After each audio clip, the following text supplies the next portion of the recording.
Valley Talk on News Talk 1580 KGAL.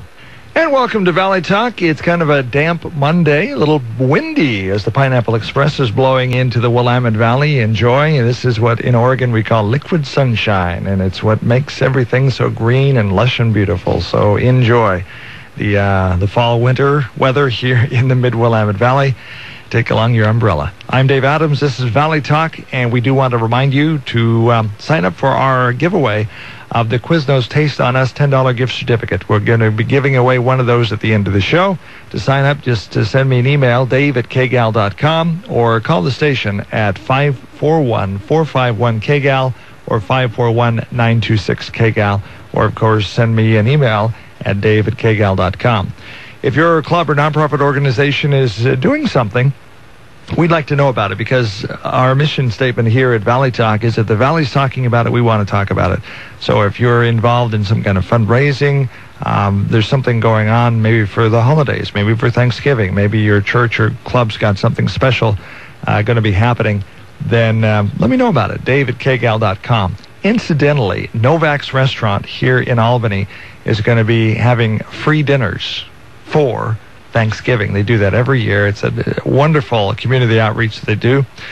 And we're going to be there doing live video streaming. And we'll begin there doing some interviews and live video from Novak's Restaurant.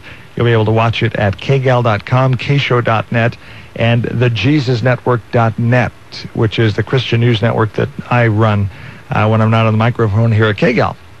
So we're looking forward to that, and looking forward to visiting with the folks at Novak's Restaurant. And thank you very much for all the Karen and Mom and Pop Novak for doing what they do and giving back to the community so much. It's a community event, and we're going to be there. Hope to see you there, too.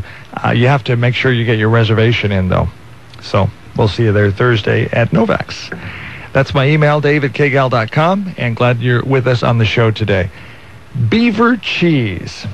Mark Workoven did a story last week about Beaver Classic. Now, it's a new cheese that's been developed at Oregon State University. It's called Beaver Classic. And in the studio today, we have Robert McGoran, who is head of the Food Sciences Department at Oregon State, and Elizabeth Goddick, who is a professor, Food Sciences professor at Oregon State University. Thanks for being with us on Valley Talk. Thank you, Dave. They're going to be on the first part of the show, and CASA, Court-Appointed Special Advocate, is going to be the last half of the show. Lynette Garrett's going to be here talking about that. They have a need for more volunteers, and it's very busy for them right now, and we're going to be talking about why that is. That's coming up on the second half of Valley Talk. We are shooting video for the show today, and it will be up on our website after the show, but right now you're listening to it live. So Robert and Elizabeth, thanks for being with us on Valley Talk today. Thank you, Dave. We're glad to be here. I was thinking that Beaver Classic cheese would be very, very orange, and this is just the normal orange color cheese. Why did you decide to have a cheese for Oregon State? Well, this is a brand new venture for Oregon State University, and we're quite excited to be here to tell the story about it. So this goes back several years when we had the opportunity to have a student MBA team come up with the idea to develop a food product that the Food Science and Technology Department could sell as part of our program, really to showcase what our students do, how they're trained, and the whole process that goes into the evolution of manufacturing a food product. And so clearly one of the ideas that bubbled to the top is this idea of Beaver Classic cheese, and it was clearly a student initiative in terms of the naming and the labeling and coming up with the art design for that. What does it taste like? Well, it's a Alpine-style cheese. That's a specialty cheese from Central Europe. It's really, to describe it, it would be a mild Swiss cheese. The closest of the cheeses would be Gruyere, Comté cheese, if you've ever tried those. But they are a slight nutty flavor. You'll pick up some sweetness, creaminess, the butter flavor, diacetyl. And you'll also get a little bit even caramelized onion, for example, comes out when you try it. I'll have to try some of this. So I can open this package and eat some of it. You certainly can. From the OS Creamery, is there an Oregon State Creamery that's making this product? Absolutely. It's on campus. It's in Withicum Hall. It's across the street from our food science building in Wiegand Hall. and has an interesting history. A long time ago, the creamery closed in the early 1970 and had produced milk and cheese for the campus, and was pretty much dormant, shuttered for quite a time. We did have a teaching program, but it wasn't part of the big campus production, if you will. And so with Elizabeth's program, we've been able to get tremendous amount of industry support and new dollars and renovate the facility and use it for really a commercial production, which is what we're using to train our students. But we have to go through good manufacturing practice. We have to be licensed, just like any commercial operation would be. So this is a commercial operation. Where's the profit go from this? All back to the department. Okay. And right now the profit has been fairly thin because we're a startup. You know, we're just like any new business. We're going through all the trials and tribulations of any startup. And so when you start up a new business, you have a lot of expenses. You have costs, you have production costs, you have not so much economies of scale, and you have equipment costs, new equipment that you have to purchase. So right now we're in the true startup, but our sales have been very strong. Would this also be an opportunity for the folks in the marketing program at Oregon State to sell some of their product, or not? Well, we try to train our students in all aspects of the cheese industry. So we have students who actually milk the cows. It comes from the animal science program, the milk that produced the cheese. Our students develop the product. They're responsible for the safety of the product. They're producing it, and they are the sales force that is selling the product today. So we're really looking at it. This is a student-driven project, and we want to train the students to get some extra experience in all aspects of the cheese industry. Do you sell any at the games, Oregon State games? Absolutely. How's it been successful? We've been very successful. We've had, like any new product, the people come up and they say, oh, we just heard Oregon State University is selling a new cheese product. And of course, they're always comparing us to our competitors to the north. Washington State University has Cougar Gold, and they're always asking what's different about it. And you have to buy it and taste it to experience the difference clearly. All right. Where can they buy this? Well, you can certainly go to a football game, but since the season is winding down, we're also selling online. So you go to oregonstate.edu/main/cheese. And that will be the online store. And then we also sell on campus, actually from the food science department, every Friday. Do you plan on putting it in any stores and restaurants? Like I was down at Quiznos. You mentioned, in fact, I was joking with the folks at Quiznos. They do Taste on Us, which is a promotion we do here on Valley Talk. I was asking them if they heard about beaver cheese yet and if they were going to put that in any of their sandwiches. Mm-hmm. They hadn't heard of it yet. Well, clearly, as you can appreciate, we're trying to just meet the demand has been overwhelming. And we're a startup venture, and so the cheese that's being sold today was actually produced back in April, May. It's a 6-month aging, and we were trying to at that time anticipate the volume of sales. And as you can imagine, there's with every startup there's been some setbacks. We've had some refrigeration failures and things that we had to deal with, but moving forward we've been able to build up a very good inventory, but not to the extent that we can be selling it in all commercial outlets. We certainly at some point in the future plan to be selling at the University Bookstore and perhaps some other retail businesses around the Albany-Corvallis area. But we're just trying to saturate the limited production that we've had, or the inventory, to build that. Do you envision this as going to the point where you're putting it in Safeways and Albertsons? Ours is really an artisan-style cheese, and just like the other artisan cheeses produced in Oregon, you don't find them in Safeway and in other typical retail stores. You'll find them at the more niche marketing, such as Market of Choice, New Seasons, the food co-ops, and that's probably where our cheese will be available eventually as well as we build up inventory. If anybody has any questions you want to chime in, just send me an email at dave@kgal.com, dave@kgal.com, and we'll bring up your question here and talk about this. So we have the one variety, it's called Beaver Classic.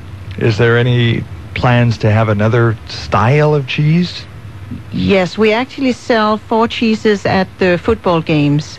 So first of all, we had, when the students were developing their cheeses, they had some experimental adventures, and those initially we sold them as student experiment 1, 2, and 3, and in fact we now call them limited edition. That seemed to work better. And then we make cheese curds that we sell for the games as well.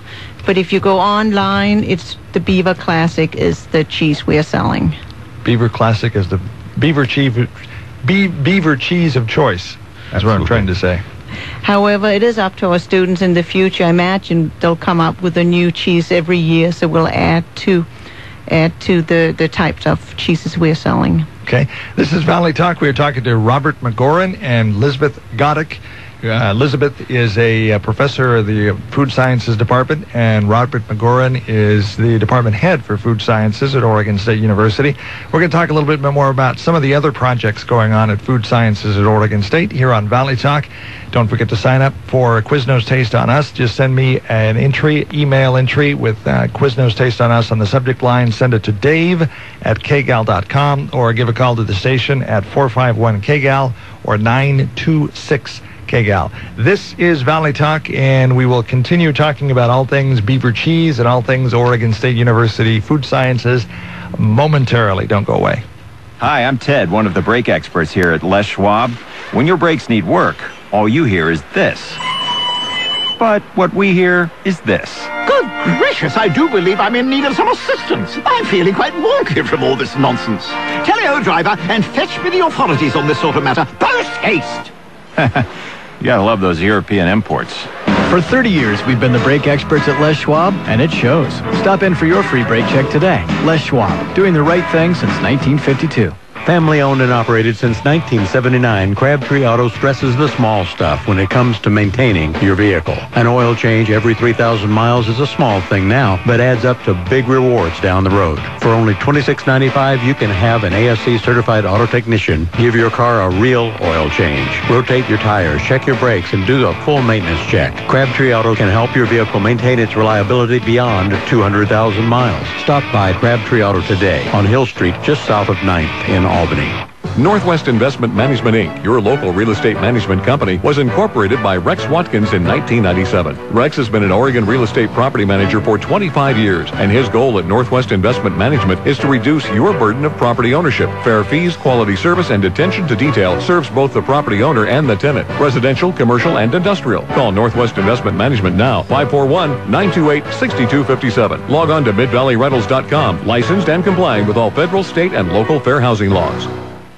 Let yours be the first holiday gift received and the wow gift that gets the oohs and ahs. Specializing in corporate gifting, Burley's Fancies will include your company colors and on-hand promotional items in the design. Ask about your free personalization options. Call now, 541-928-7808, 928-7808, or online at burleysfancies.com. Order early for best selection. You can't go wrong with Designed to Impress gift baskets by Burley's Fancies this holiday season. I never felt more alive. I was born to be a vampire. Oh, Tori, they're coming for us. My family's in danger. I need your help. I'll never let anybody hurt you. Get them. Let her go! The epic finale that will last forever. Now at Carmike 12. The Twilight Saga, Breaking Dawn Part 2. A lot of red eyes around here. PG-13, November 16th. Abolishing slavery settles the fate for all coming time. Either the amendment or this Confederate peace you cannot have both. Now showing at Carmike 12. I can't accomplish a thing until we end this war. Now showing at Carmike 12. Slavery, sir, it's done. We're stepped out upon the world stage with the fate of human dignity in our hands. This fight is for the United States of America. Lincoln, rated PG-13, everywhere, November 16th. Home improvement will never be the same once you've heard The Money Pit. Saturday mornings on Smart Talk 1580. This is Valley Talk. I'm Dave Adams. Welcome once again to the program. We are talking about beaver cheese. Oregon State now has a new cheese called Beaver Classic. Look for it at the games. Do we have any? Now I'm going to show my sports ignorance here. Do we have any more beaver games coming up? Or are we? We have the big Civil War game coming up next Saturday. Okay. Oregon State. I shot myself on the foot with that one, didn't we? So we're going to be selling the cheese at the beaver game. Absolutely. Okay, and then you can buy it at the concession stands at niche market Well, shops? we are in front of the Alumni Center prior to the games, and we have students selling at the tailgate parties throughout the parking lots as well. Okay. And we do also sell it online as well. Okay, let's... The plant that is used to make the beaver cheese is also used as a pilot plant for a business incubator. That's interesting. So you're helping businesses that need to start up and need to incubate. Robert was talking about the use of the facility as a business incubator. The pilot plant that makes the cheese also helps other businesses start up. Absolutely. I'll let Elizabeth talk to that because she's very much involved with that, with the extension program. Yes, so we work very closely with the artisan cheesemakers in the entire state and really on the entire West Coast. And it's very challenging. There's a lot of obstacles to getting start up an artisan cheese company. And that's why we've opened our plant to these companies so they can come in and produce cheese and sell it for up to 1 year so they have some cash flow coming in as they are building their own facilities.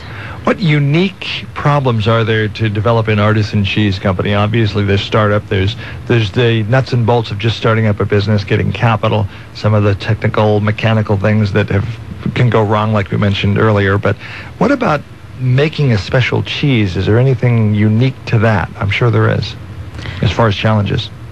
Well, it's certainly you need the technical skills to make a good cheese, an exciting cheese. You can't just make a medium cheddar and think that'll sell today, not as an artisan cheese at least. You have to have a unique cheese on the market, which is, by the way, why our Beaver Classic is the only Alpine-style cheese produced here in Oregon. But the real obstacle is the expense of getting started because there's so many food safety requirements that they have to fulfill because cheese making can go wrong if you don't know what you're doing. So we help the people getting started to generate some cash flow as they're getting their own place up and running. Well, thank you for doing that. Another thing that's very big here in the state of Oregon is microbrewing and brewing. You know, Deschutes Brewery is huge in the Bend area where I'm from, and there's a lot of home brewers and brewers here in the Northwest, Pacific Northwest, and also the state of Oregon. That's a big part of what you do at Food Sciences, isn't it? Clearly is. You know, and we talk about those of us who live in Oregon. The city of Portland is known as Beervana affectionately, and clearly is one of the biggest number of microbreweries per capita for a city of its size in the United States. As mentioned, we've had a tremendous number of our students that come to our program because they want to learn about how to brew beer and the whole pilot plant and all the operations that go with learning that craft. One of the hallmarks I was going to mention, this applies as well to the cheese, is that it really gives our students a hands-on opportunity to learn the production side of food science as well as the science, the classroom learning. And when they apply it in the pilot plant or in the case of the Beaver Classic cheese, it gives them the opportunity to build a resume so when they leave the university they have some real-world experience that's useful to employers. And that clearly, the major is so unique in that it really gives students the opportunity to learn by doing and to apply the science, the food chemistry, the food microbiology, food engineering, all those things that they learn in the classroom to apply those making a food product. Now, the football fans will really love this next question. Is there going to be an Oregon State beer? We have talked about that, and clearly I think it's in the cards. It's there's a lot of hurdles that we have to go through with licensing and with Oregon Liquor Control Commission and so on, but certainly there's some conversations that are taking place. What do we call it, Beaver Brew? It could be potentially, maybe. Okay. I think that was the Beaver Classic was named by a student contest, so that's the name. We ran a contest for the naming and the label design, and the student winners came up with the name Beaver Classic. I also mentioned that the tagline on the Beaver Classic cheese is Savor Education. The operating tagline was education you can taste. So the students did us one better. They came up with the unique branding tagline of Savor Education, which really describes the whole process of being able to taste the fruits of your labor and to have a good benefit, a good outcome. So let's draw back here and take a look at food sciences at Oregon State University. Obviously, you're teaching people how to make cheese, microbrewing and brewing. What about winemaking, and what are some of the other things that if a student wants to come to Oregon State University into the food sciences program, what are some of the things that you equip them to know how to do for a career? Let's start with winemaking. Winemaking's big also here in the Northwest. Okay. Well, clearly, yes. There are over 450 wineries within the state of Oregon, and we have an option within our program called Enology and Viticulture. So the students take basic winemaking classes in our department, but they also take vineyard management pruning classes in the Department of Horticulture. So we've structured a program that the students come out with a complete educational experience that has both aspects. You have to learn, if you're winemaking, you'd also have to be very much cognizant of what goes on in the vineyard. The old mantra about good wine is made in the vineyard. You have to have certainly the grapes and the flavor materials, flavor precursors there to develop a good wine. But clearly the students do come to us because they have either family ties or they have an interest just from the growth of our industry that they can work in that industry. And many of the students do have families in the winemaking business, so they're coming for that basic education. Are the three categories we've talked about, winemaking, brewing, cheese making, growing programs? In other words, are you expanding them? What's the future like at Oregon State? And then if we could take a broader look at what's the future in those industries for Oregon? Just looking at our numbers, our student numbers grew from 40 students in the year 2002 to 200 students today in 2012. So we're looking at a 500% increase. So that alone should tell you there's a tremendous demand, both from the interest of occupations, but also just the interest in artisan foods, artisan cheese, artisan breads. Is all the students today get excited about. Just not the same old, a very different culinary experience that is being catered to. And so this is a program that allows them to develop those skills to go into the food process and beverage industries. Food sciences at Oregon State, I guess we'll direct this question to Elizabeth. What if somebody just wants to be a chef, just a culinary chef? Is there a chef program at Oregon State? No, we're really not a culinary program per se. There are other culinary schools where you get trained to be a chef. However, a number of students who have gone through a culinary program ends up with us because they realize there's really excellent employment opportunities later on with the food industry, or if they want to start up their own food company or beverage companies, we help them, give them the skills they need to do that. And it's certainly great to have students with a culinary background, but food science really is the production of foods that you can get. It could be the industrial production level of different types of food products. But it doesn't just have to be manufacturing. For example, lately we placed a lot of students with Starbucks up in their research center up in Washington. So come up with new flavors, new beverages. That would be our students that are helping out doing that, for example. Do you teach also production level students? Now we've mentioned about developing new flavors and so on and so forth, research and development. So there's that teaching program at Oregon State. But do you also teach the line workers? Is there a program for that? Right. Students that come out of our program go into a multiple variety of jobs. They can go into production, they can go into quality assurance, product development. If they get additional education, they can go into basic research in food art research and development companies. So clearly they do get that background experience that is from the basic science is really a big part of our program. They have to learn food chemistry and food microbiology, food safety. And using this Beaver Classic cheese as an example, if you don't if you didn't have good sanitation in the production, you're going to have some very strange off flavors develop over the period of aging, over a 6-month age. Okay. Food Sciences, Oregon State University. Is the department overall expanding? What's the future like at Oregon State? Well, we're burgeoning with growth, as I said. We're about 200 students in the program today. We're struggling with how many more we can take. I think we're right now really looking into an expansion mode. We've had a lot of students that have clearly found about the major. A lot of our even transfers at Oregon State, students that start out in chemistry or engineering or microbiology, learn about food science as a potential career. They do have to have that foundation. We're not going to kid ourselves. They have to have a good strength in food chemistry and food microbiology. So it's a basic science program, but it has the application. It has the utility that you learn by doing and then apply these scientific principles to the food production environment. So a real reason why our program has grown is also that the recession we've been through hasn't really hit the food industry. So our students have been able to get well-paying jobs throughout the last 5-6 years. They haven't had a downturn. So students who are going through college and realizing they have to think about the practical aspects of having a good job after graduating, they're realizing that the food industry actually is doing well. And then they come in as a food science department. We are the gateway to the food industry. Where do you attract your students from? Do you get most of the students here from Oregon, or are they coming from all over the world to go to Oregon State Food Sciences? We're becoming certainly more global, more national, and in some cases international. We do attract quite a few students from the West Coast, and because of our growing artisan cheese program and brewing program reputation for the enology program, we're attracting students from Midwest, East Coast, particularly in the brewing, because there's only a few programs. There's only really two, us and University of California, Davis, that offer a program in fermentation of brewing.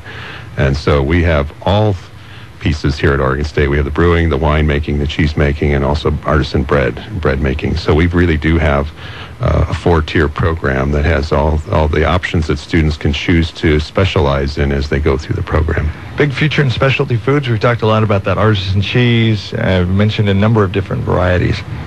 We tend to think so. Yeah, there's a tremendous growth these days in local foods, and it's not just a little trend that was over in a few years. It continues to be growing. What about the Oregon State University Food Sciences program? Any new programs you're thinking about in the future? You can kind of tease us a little bit, or give us a kind of look into your crystal ball, if you will, into your future, into what's going on at Oregon State and what may be coming up in the future. Clearly, I think fermentation is really a big piece of our program. So how you define that, all these products we're talking about today are all fermented products. So that's something that seems to be a specialty of what we do here, and certainly plays into the types of food products that our industry, our state, the types of agricultural commodities that we support. People want more information about it. Who do they contact about food sciences? Well, certainly they can contact myself. We have a recruiter in our office, Linda Dunn. And if you go onto our webpage, OregonState.edu/DEPT/food-sci, you'll certainly find out much more information about our programs, about our admissions policies, and certainly about the great extension things that we're doing in the department. Okay. Linda, Elizabeth, is there anything you would like to add in closing? Well, I just want to say that our students do have a lot of fun in the program. They do have a lot of hands-on classes. They love to ferment anything they can get their hands on. And there's a lot of people who come in with a great passion for what they're doing. So it's fun not just for the students, but for the professors as well. I guess that last statement could be said of any college student. They want to ferment anything they can get their hands on. And they do. Beaver Classic Cheese. Well, thank you for the sample. I will be enjoying it with my Quiznos sandwich today at lunch, and so I can just eat it right out of the bag, right? Absolutely. Okay, great. Does it have to be refrigerated? Not until you open it? Well, I was going to say it does have to be refrigerated during storage, but the cheese actually tastes better if you allow it to heat up to room temperature prior to consuming it. So don't put it in the fridge. Just go ahead and consume it as it is now. Okay. I might open it up here, and we might have our next guest here. We might sample a little bit of beaver cheese and have a taste test on the air. So Robert and Elizabeth, thank you for being with us on Valley Talk today. We'll sample some of your cheese during the break and let everybody know what at least we think of it. Thank you, Dave. Thank you for being with us on Valley Talk, and hope to have you again in the future.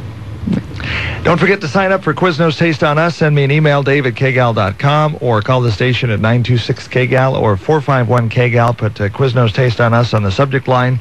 And at the end of the show, we'll draw somebody's name out, and they will get a $10 gift certificate from Quiznos in Albany, next to the former G.I. Joe Sporting's good location, and next to Novak's Restaurant. And in just a moment, we'll tell you what we think of beaver cheese, and we'll talk about CASA, court-appointed special advocates, with our next guest on Valley Talk. Stay with us. The Osgood File, sponsored in part by LiftMaster Garage Door Openers. Use your smartphone to open or close your garage door anytime from any place. This is Charles Osgood. London is a city rich in history and rich in abbeys, the most famous of which is Westminster Abbey. But there are many others, 11 of which have nearby roads called Abbey Road. And at one of those, the London Transport System has built a new train station, which they call, accurately enough, Abbey Road Station. You see where I'm headed with this? Well, thousands of Beatles fans don't know where they're headed, as you'll hear after this. There's an old saying, expect the unexpected. Wise words, like suddenly remembering you left your garage door open when you're halfway to work.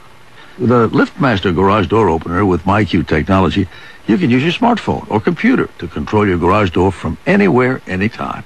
And LiftMaster garage door openers with battery backup keep your garage door working even if the power isn't. So be prepared for the unexpected. Learn more and find a dealer near you at liftmaster.com. Geico says, let's make life simpler. It's a fact of modern life. Switching isn't easy. Your bank, your cable company, your girlfriend. Let's just say each switch comes with a certain degree of difficulty. Switching to Geico, now that couldn't be easier. First of all, it only takes 15 minutes. And just like that, you could be saving hundreds on car insurance. No muss, no fuss, no irate, vengeful significant others. Geico. 15 minutes could save you 15% or more on car insurance.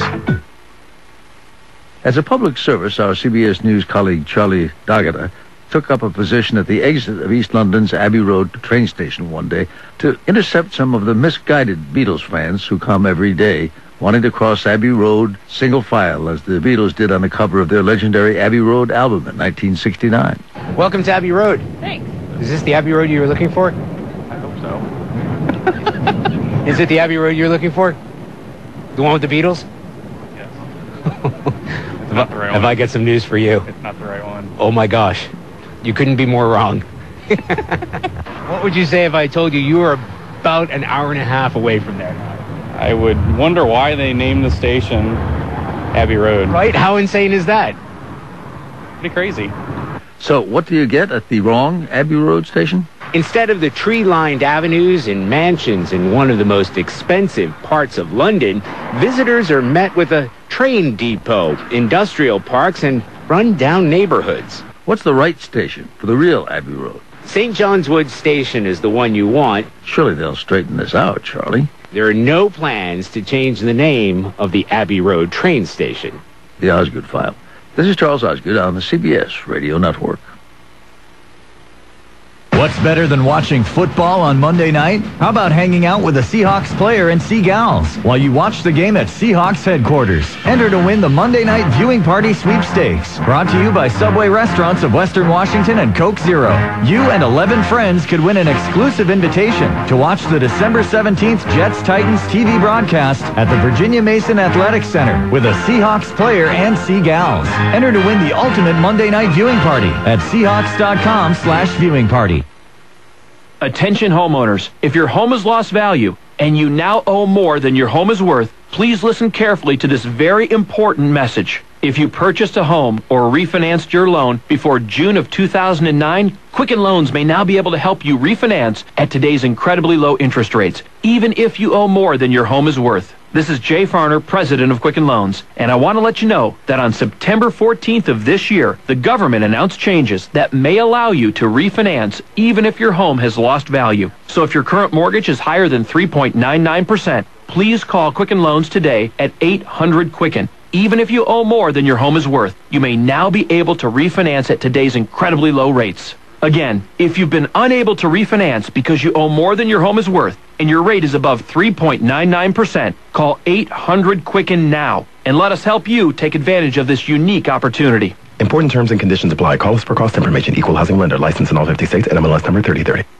Science and Common Sense. Dr. Bill Wattenberg will surprise you Sunday nights live on Smart Talk 1580. This is Valley Talk, and hello, glad to have you with us today on this Monday edition of Valley Talk. Linn Garrett, who is with CASA of Linn County, thank you for being with us on Valley Talk today. Thank you. And by virtue of being the next guest on the show, we have the privilege of sampling Beaver Classic. And so Linn and I took a taste test here during the break. And what do you think of Beaver Classic cheese, Linn? Actually, it's quite good. Smells a little bit like Parmesan, but actually tastes a whole lot better. Yes, it does. I would recommend it. Yes, it does. It's got kind of a nutty taste to it. A little bit, yes. definitely flavorful. And I'll give you a little bit more at the end of the show, and we'll sample some more of it. It's pretty good. I would recommend buying it as well. It's called the Beaver Classic Cheese, and if you want to buy some cheese, if you've got want to nibble on something during the upcoming Civil War game, why don't you try Beaver Classic Cheese? And then check it out on the website as well. Linn, thank you for being with us on Valley Talk today. Thank you for having me. CASA, Court-Appointed Special Advocates. Let's draw back a little bit and tell people what CASA is all about. CASA, as you mentioned, stands for Court-Appointed Special Advocates, and we are a state-mandated program that, by law, says that every dependent ward of the court, so that's a child who's been abused and neglected to the degree that they are no longer able to be safe in their home, and child welfare has had to intervene, and the court system has intervened for the child's protection. So statute says that every child who becomes a dependent ward of the court shall have a court-appointed special advocate. So we are a state-mandated program. Funded by the state? We are funded by a very small percentage from the state. Oh, okay. Very small. In fact, in our program, it's hovering just under 20%. Where's the rest of the money come from? It comes from our wonderful community for the most part. We write grants, and we rely a great deal on our community to support the children that live in this community that really need their help. And our fundraisers also are very supportive. And again, those are people from the community that are attending and providing. Now, before the show, when we were talking about what we were going to visit about, you were saying that there's a need for more volunteers right now. Is that because you have more kids coming into the program, sad to say? Yes, we do. We have about 195 children on our waiting list who could really benefit from the advocacy that our volunteers provide for them. It's an interesting role that our volunteers have, and it's a very powerful role because we have that state statute. What are you looking for in a volunteer? Our volunteer base is extremely diverse. So we have our youngest volunteer, I think, is about 22, and our most senior volunteer just turned 80. So we have folks who are part-time employed, full-time employed, some who have been retired, some who are looking for work and have found this is a great way to use their time. We have all levels of education and very, very, very, very diverse. Everybody loves kids, or most people like kids. Let me rephrase that. Most do, yes. If somebody wants to help kids and they're thinking about maybe getting involved in court-appointed special advocate, the CASA program, to help kids that have gone through traumatic experiences as they're, going through the court system, but they don't know whether or not they have the skill set, maybe they think they need special training, but they'd love to help kids, what would you tell them? First of all, I'd like to say this is the most amazing volunteer opportunity because it's the one opportunity that I know of that people can really affect change in the life of a child who has experienced trauma to the degree most of us can't even imagine. And we do provide training. So while you start out your journey with a case that looks pretty bad and maybe emotionally challenging, as you see things progress because of your advocacy, it becomes a very wonderful opportunity. The training that we provide really does prepare our volunteers to understand the legal system, to understand or at least be aware of the policies of the child welfare system. They become exposed to information about child development and brain development in adolescence and all the things that we want to know about children. And then also things like mental health and substance abuse and the challenges that families sometimes face. And with that knowledge, then they're empowered to go into the court and really advocate for these kids. Now, we used that word a couple times. In fact, it's part of your name, advocate. So yes. Your volunteers advocate for the child. In other words, they take they take an active role in helping the kid, the child, go through the court system. First question, how old are the kids that the CASA volunteers work with? We serve children newborn through age 18. So sometimes our advocates might be appointed to a 1 or 2 day old infant who was born positive for methamphetamine at birth, and the parents are not able to embrace services right away, and so this child cannot be returned to their care. And when we say advocate for the child, are they the voice for the child? Do they talk to the child and say, how are you feeling and what do you want? And then speak for the child? How do they exactly advocate? Boy, advocate is such a big word, and Yes, then it to is. advocate for. So our volunteers speak for the best interest of children, and the really unique thing that we're able to do is because we have a court order that appoints each volunteer to the child that they're serving, it allows us complete access to all that child's information. So whether it's the legal information or their educational records or their medical records, whatever information that the advocate needs to know to learn about where that child is today, where were they before, like what caused them to become involved in the system, and where is it that we hope for them to be. And ideally that's back with their family of origin in a safe place. Sometimes that's not possible, and so they would advocate for a quick resolution to the case, meaning adoption or a guardianship with maybe family members. Are we seeing more kids come through the court system? You mentioned earlier on, and in fact we talked about it before the show, that you need more volunteers. Is this because you're having more kids come through? Yes, there's definitely been an increase in 2012, and it may have even started, I'm trying to remember, maybe even late 2011.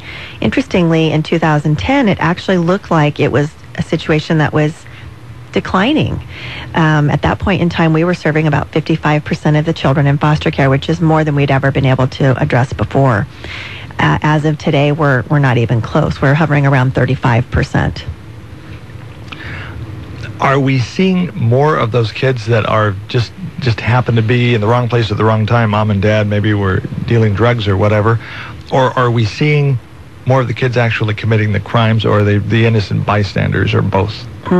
So the kids that we serve are not children that have committed a crime. They're children that, through no fault of their own, have come into to the system. I think it's the entire spectrum. So we have everything from the families that are really, really struggling and trouble has come into their life that they can't correct, and that's put their children in harm's way.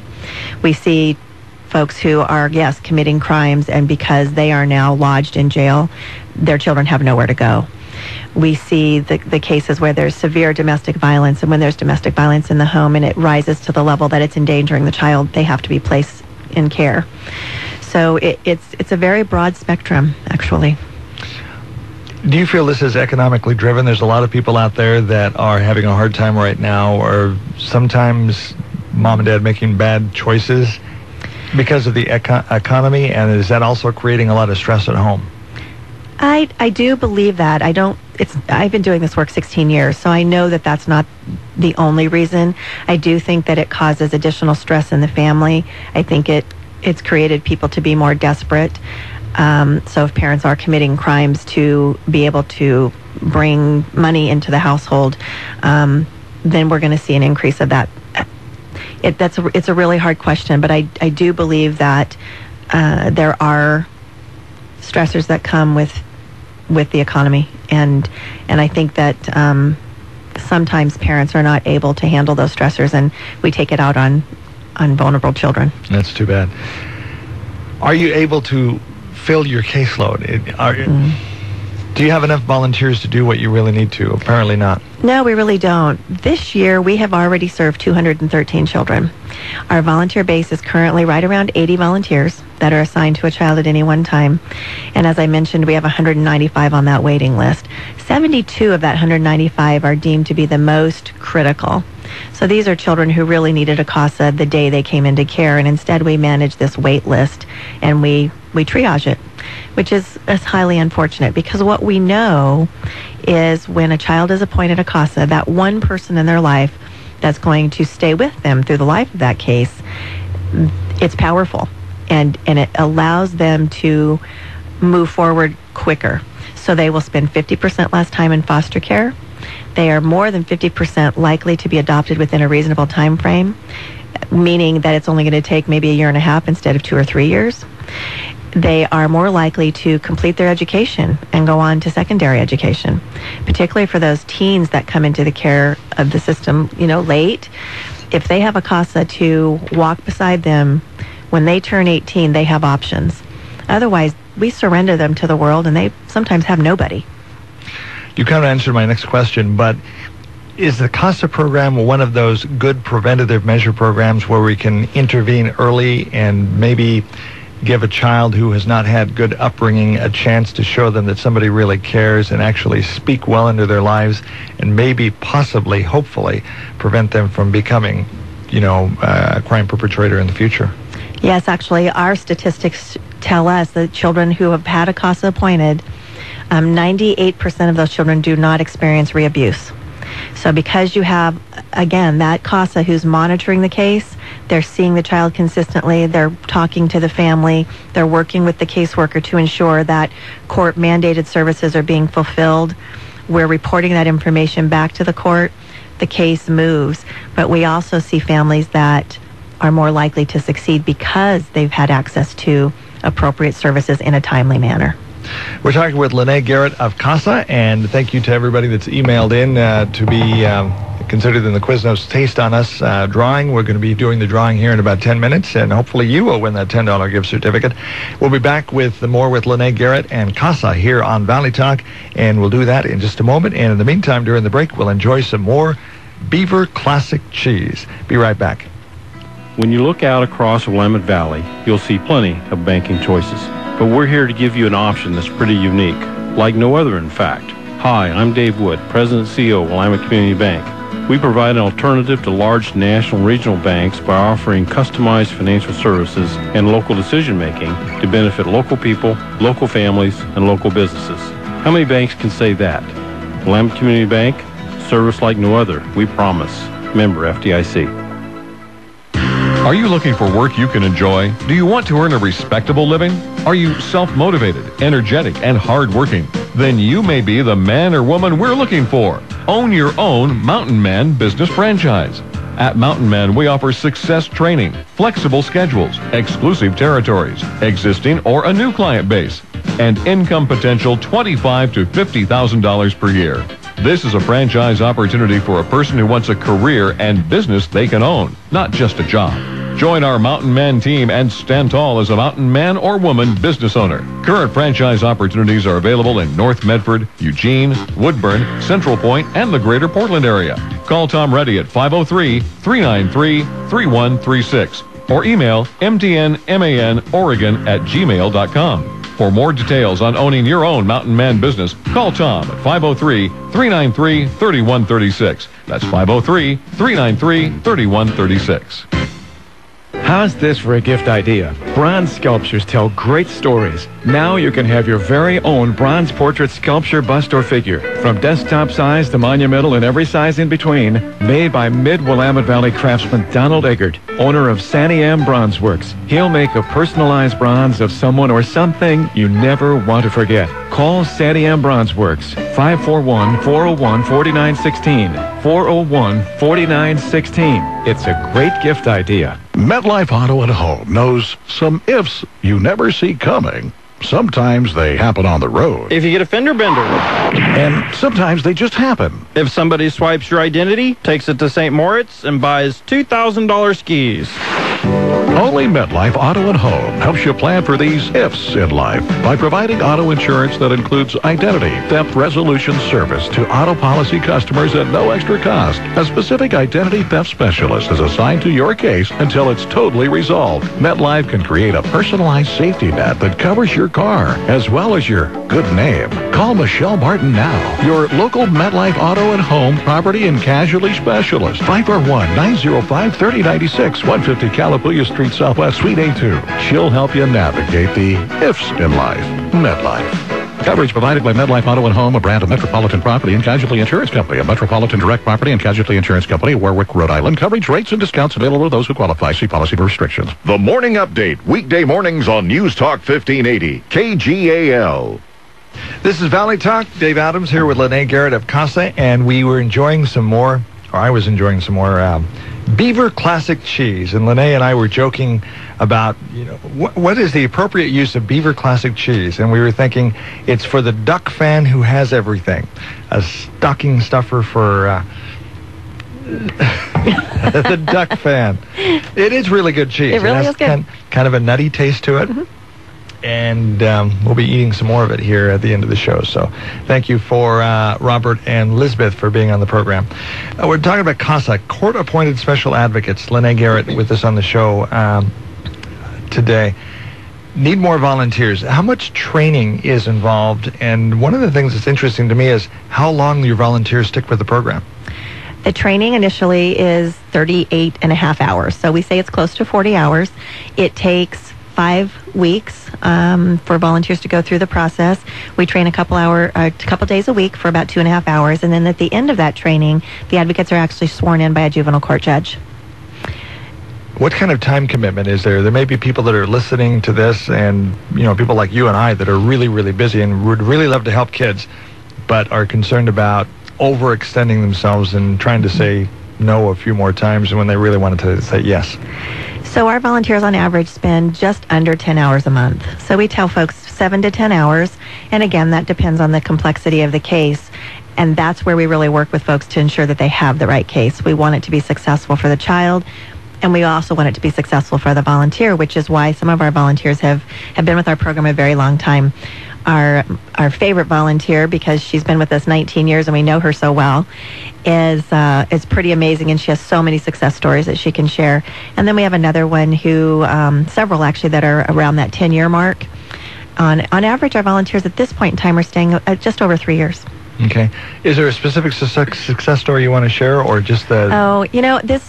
The opportunity for folks to really affect lifelong change for kids is just so hard to stress, and it's the one thing that I think has compelled this program and has allowed us to exist for so many years. This program was founded by a judge over 30 years ago in Seattle, and it is a nationwide program.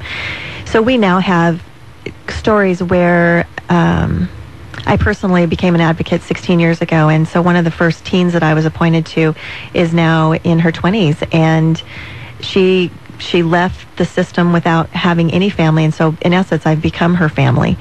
And at 25 years old, she has a 3-year-old daughter. She has a significant other that's been in her life for over 3 years, and she's in nursing school.